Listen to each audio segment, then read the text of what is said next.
Hey, Gatsby here, and I was going to do a video about Morbius, but then I thought it was a bit too soon to be making jokes about a movie where a guy splices his DNA with a bat after. So you know what that means. That's right, another averagely made video that gets 20-something views because it's not a discussion piece on mainstream shonen anime. Things like why My Hero Academia is just a Chunin exam stretched over the course of an entire series with half the payout, or why Demon Slayer and Jujutsu Kaisen are the current gold standard for what it means to be a good shonen series. If you could, share the video. It's likely the only way this off-the-wall topic is going to end up in anyone's inbox and get them to watch something that isn't the flavor of the month hot topic Funko Pop anime that everybody and their dog talks about at the middle school lunch table. Alright, enough e-begging, let's go. Storytelling is performed in a multitude of ways: books, cartoons, live action, anime, but the one I want to focus on today in this video is puppetry. The use of puppets as a storytelling medium is a very common one, with simple things like shadow puppets and more complex ones like the two-party system. You're likely to have seen a story told through the use of puppets as a medium. In a similar way with animation, there's an insane amount of talent that's involved in taking a series of pictures to invoke emotions. The ability to take an inanimate object and channel raw emotion into it takes a special set of skills to manage, even the most basic emotions. In my opinion, the perfect example of what it takes to pull this kind of stunt off is one of my favorite movies of all time made by Matt Stone and Trey Parker, 2004's Team America World Police. If the names sound familiar, that's because they're the geniuses behind South Park. And when asked about this movie, they're usually met with, "When's the sequel?" because of how incredibly entertaining this movie was to watch. This in turn is met with PTSD flashbacks, with the duo explaining that it was one of the, if not the most difficult project they've ever worked on, and if they never saw another puppet for the remainder of their lives, it would still be too soon.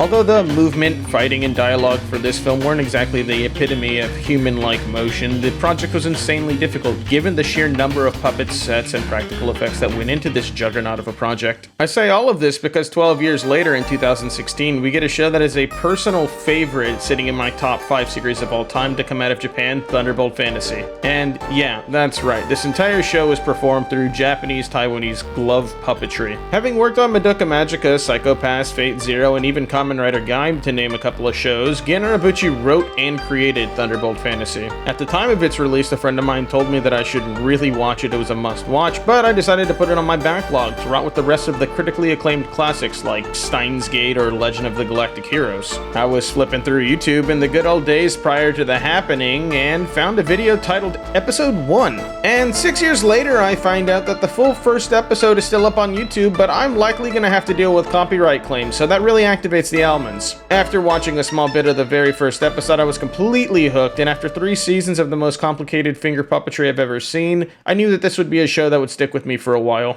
So aside from the use of puppets, from the perspective of a guy who took the magical girls genre and ripped the head clean off of it, what does a story like Thunderbolt Fantasy have to offer? The show focuses on the travel of the two characters Shofukan, the wandering samurai, and the enigmatic Gale Rensetsu. The former, Shofukan, is a modest wandering samurai who has a good heart, but through most of the first season seems reluctant to show his full hand for reasons explained later. Similar to one of my all-time favorite protagonists, he carries a rather unconventional sword and obviously has a past that he'd like to keep quiet about. Meanwhile, with Rensetsu, you have a guy who's constantly manipulating people for the sake of the meme, and honestly, I love him. Right out the gate, Ren is stringing Sho along to force his hand to get involved with his plot to laugh at somebody with immense power. The first season has Ren collecting a team of warriors simply to fuck over someone named Betsu Tengai. The first season is an incredible mixture of storytelling and character work, paired with some incredible puppetry augmented by animation cues that's nothing short of immaculate. There are few things as hype as when the narrator starts throwing out Japanese slam poetry in the middle of an intense fight. At this point, if you're interested in the series and want to watch with as little information as you can, I would suggest that this is a very good stopping point in this video for you, as I'm going to go over the revelation that happens at the end of the first season here and why it's so addictive to watch. Throughout most of the first season, you find yourself being entertained, and that's fine, but where's the hook? The whole season's constantly building up to something big, and you find yourself down to the last 2 episodes wondering, is it going to be able to keep me hooked? Is something actually going to happen? And then it happens. At the end of 12 episodes, it's revealed that, yeah, it really wasn't a smart idea to recruit a demon to help in this plot, as she releases onto the world a massive world-ending demon by removing a sword from a seal and breaking it in half. I really wasn't sure where the show would go at this point. I figured this might be their jumping the shark moment in the last-ditch effort to get a second season, but then Shofukan finally reveals the reason he's been traveling.